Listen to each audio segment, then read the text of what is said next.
আসসালামু আলাইকুম বন্ধুরা, আমি মাসুম আবদুল্লাহ।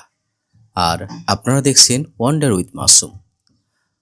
আজ আমি আপনাদের নিয়ে এসেছি মালয়েশিয়ার অন্যতম বিখ্যাত এবং অবিশ্বাস্য সুন্দর একটি জায়গা, বাত্তু কেভস।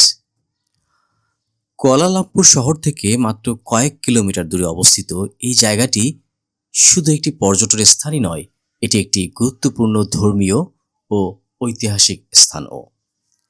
বিশাল পাহাড়, 272টি রঙিন সিঁড়ি আর সামনে দাঁড়িয়ে থাকা প্রায় 42.7 মিটার উঁচু স্বর্ণালী মুরগান মূর্তি, এই দৃশ্য সত্যি যে কাউকে মুগ্ধ করে দেয়। আজকের এই ভিডিওতে আমি আপনাদের দেখাবো বাত্তু কেভের ইতিহাস, কে প্রথম এই গুহাগুলো আবিষ্কার করেছিলেন, কেন এটি এত গুরুত্বপূর্ণ ধর্মীয় স্থান, কিভাবে কুয়ালালামপুর থেকে এখানে আসবেন এবং একজন নতুন পর্যটক হিসেবে এখানে আসলে কেমন অভিজ্ঞতা হবে। তাই ভিডিওটি শেষ পর্যন্ত দেখবেন। চলুন শুরু করা যাক আজকের ভ্রমণ, বাত্তু কেভস, মালয়েশিয়া।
বন্ধুরা, বাত্তু কেভস আসলে একটি প্রাকৃতিক চুনাপাথরের পাহাড়ের গুহা, যার বয়স প্রায় 400 মিলিয়ন বছর বলে ধারণা করা হয়।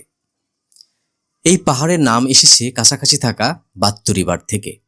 প্রথম দিকে এই গুহাগুলো ব্যবহার করত স্থানীয় আদিবাসী চেমুয়ান ট্রাইব।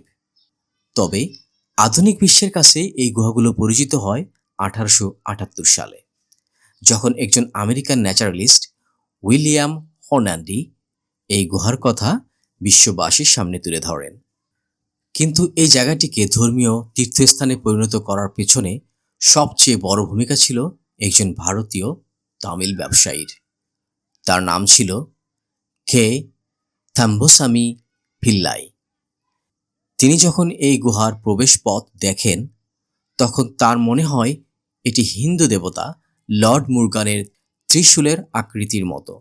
এরপর 1891 সালে তিনি এখানে মুরগান দেবতার মন্দির প্রতিষ্ঠা করেন। তারপর থেকেই এই জায়গাটি ধীরে ধীরে মালয়েশিয়ার হিন্দু সম্প্রদায়ের সবচেয়ে গুরুত্বপূর্ণ তীর্থস্থানে পরিণত হয়। প্রতি বছর এখানে অনুষ্ঠিত হয় বিখ্যাত থাইপুসাম ফেস্টিভ্যাল, যেখানে লক্ষ লক্ষ ভক্ত অংশগ্রহণ করেন। এই উৎসবের সময় হাজার হাজার মানুষ পদযাত্রা করে এখানে এসে প্রার্থনা করে। বন্ধুরা, বাত্তু কেভসের সামনে দাঁড়িয়ে থাকা যে বিশাল সোনালী মূর্তিটি দেখছেন, এটি হলো লর্ড মুরগানের মূর্তি। এই মূর্তির উচ্চতা প্রায় 42.7 মিটার, যা বিশ্বের সবচেয়ে বড় মুরগান মূর্তিগুলোর একটি। এই মূর্তিটি তৈরি করতে প্রায় 300 লিটার সোনালী পেইন্ট ব্যবহার করা হয়েছিল। এই মূর্তিটি 2006 সালে সম্পূর্ণ করা হয়। এখানে দাঁড়িয়ে যখন আপনি উপরের দিকে তাকাবেন, সত্যিই মনে হবে যেন ইতিহাসের এক বিশাল দরজার সামনে দাঁড়িয়ে আছেন। এখন সামনে আছে বিখ্যাত 272টি রঙিন সিঁড়ি। এই সিঁড়ি বেয়ে উপরে উঠেই আপনি পৌঁছাবেন মূল গুহায়, যাকে বলা হয় টেম্পল কেভ। প্রথমবার যারা এখানে আসে তাদের জন্য এটি একটি অসাধারণ অভিজ্ঞতা, কারণ চারপাশে পাহাড়, উপরে খোলা আকাশ গুহার ভিতরে মন্দির আর সর্বোচ্চ ঘুরে বেড়ানোর দুষ্টু বানর। হ্যাঁ বন্ধুরা, এখানে অনেক মাংকি আছে, তাই খাবার বা ব্যাগ ভালোভাবে ধরে রাখবেন।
উপরে উঠতে উঠতে মাঝপথে দাঁড়িয়ে যদি নিচের দিকে তাকান, কুয়ালালামপুর শহরের অসাধারণ দৃশ্য দেখতে পাবেন।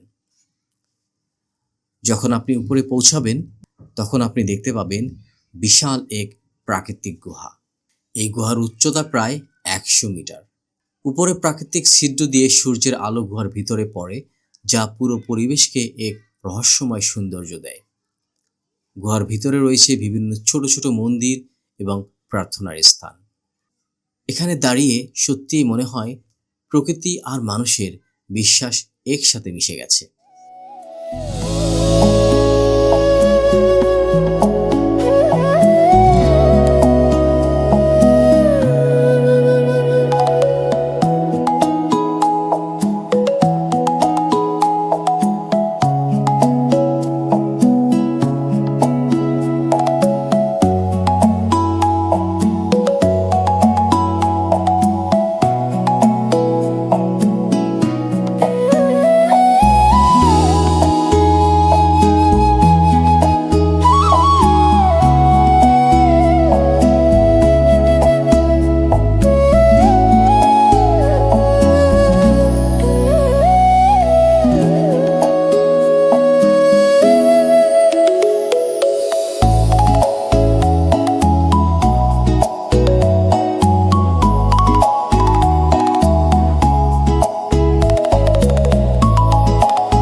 যদি আপনি কুয়ালালামপুর সিটি থেকে বাত্তু কেভসে যেতে চান তাহলে কয়েকটি সহজ উপায় রয়েছে। 1. KTM commuter train. সবচেয়ে সহজ, সবচেয়ে জনপ্রিয় উপায় হলো কেটিএম কমিউটার ট্রেন। আপনি কেল সেন্ট্রাল স্টেশন থেকে সরাসরি বাত্তু কেভ স্টেশন পর্যন্ত ট্রেনে যেতে পারবেন। সময় লাগবে প্রায় 30 মিনিট এবং স্টেশন থেকে বের হলেই সামনে দেখতে পাবেন বাত্তু কেভস। আপনি চাইলে র্যাপিড কেএল বাস ব্যবহার করতে পারেন।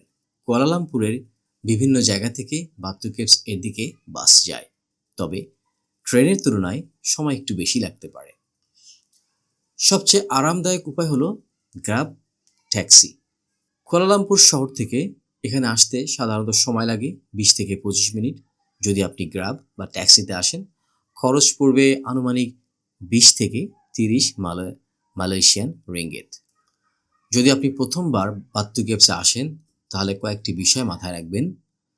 সকালে আসলে ভিড় কম থাকে আর আবহাওয়া একটু ঠান্ডা থাকে। আরামদায়ক জুতা পরবেন, বানরদের থেকে সাবধান থাকবেন। সবচেয়ে বড় কথা, এখানে আসলে আপনি শুধু একটি পর্যটন স্থান দেখবেন না, আপনি দেখবেন ইতিহাস, সংস্কৃতি, ধর্মীয় ঐতিহ্য এবং প্রকৃতির এক অসাধারণ সৃষ্টি। বন্ধুরা, আজকের এই ছিল মালয়েশিয়ার বিখ্যাত বাত্তু কেভসের ভ্রমণ অভিজ্ঞতা। যদি ভিডিওটি আপনার ভালো লাগে তাহলে অবশ্যই ভিডিওটিতে লাইক দিবেন, কমেন্ট করে জানান কেমন লাগলো, আর সাবস্ক্রাইব করুন ওয়ান্ডার উইথ মাসুম। কারণ সামনে আমি আপনাদের নিয়ে যাব পৃথিবীর আরও অনেক সুন্দর জায়গায়। ততক্ষণ পর্যন্ত ভালো থাকবেন। আমি মাসুম, ওয়ান্ডার উইথ মাসুম থেকে বলছি। আল্লাহ হাফেজ। আবার দেখা হবে পরের ভ্রমণে।